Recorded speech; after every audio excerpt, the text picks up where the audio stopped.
আলহামদুলিল্লাহ, লাখো শুক্রিয়া আল্লাহর দরবারে।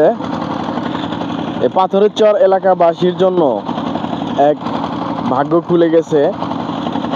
আপনারা জানেন যে এই ভারতে যে পাশেই ভারত, এটা হচ্ছে মেঘালয় রাজ্য।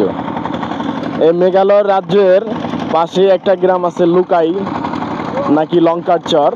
ওখান থেকে একটা ঝোড়া এসেছে, নাম হচ্ছে লুকাই ঝোড়া। ওই ঝোড়াতে যে আমরা দেখেন, এই ঝোড়া আমাদের বাংলাদেশের ভিতর দিয়ে ঢুকেছে। এই যে এটা হচ্ছে পাথরের চর, এদিক দিয়ে ঢুকেছে। এই যে এদিকে দেখেন অনেক জমি জমা নষ্ট হয়ে গেছে, ভাঙ্গে ঘর বাড়ি। এই যে সাইডে ঘর বাড়ি, এই যে দেখেন, এই যে ঘর বাড়ি ভেঙে গেছে অনেক ফ্যামিলির। এখন তাদের করুণ দশা, এরা কই যাবে, জমি নাই, কি একটা অবস্থা। এজন্য অনেক বছর ধরে ভাঙে, তো সরকার থেকে কোনো পদক্ষেপ নেয় না।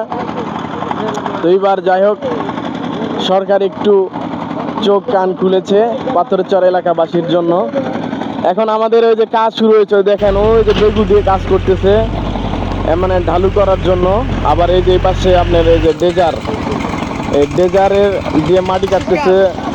আপনার ওই জিও ব্যাগে মাটি দিবে, দিয়ে এটাতে জিও ব্যাগ দিয়ে দিবে, যাতে আর ভাঙ্গন না ভাঙে, যাতে ভাঙ্গনটা রোধ হয়। এলাকাবাসী তাৎক্ষণিকভাবে বাঁচার জন্য এই যে বাঁশের বেড়া দিয়েছিল, তো বাঁশের বেড়া বেশি একটা কাজে লাগেনি, একদম ভেঙে সব কিছু চুরমার হয়ে গেছে। এটা মূলত সব সময় ভাঙে না, যখন অনেক ভারী বৃষ্টি বর্ষণ হয় পাহাড়ে অথবা বাংলাদেশে, তখন এই নালা দিয়ে, অর্থাৎ এই লুকাই ঝর্ণা দিয়ে আপনার পানি প্রবাহিত হয়ে আপনার বেশিরভাগ ভাঙন সৃষ্টি হয়ে যায়।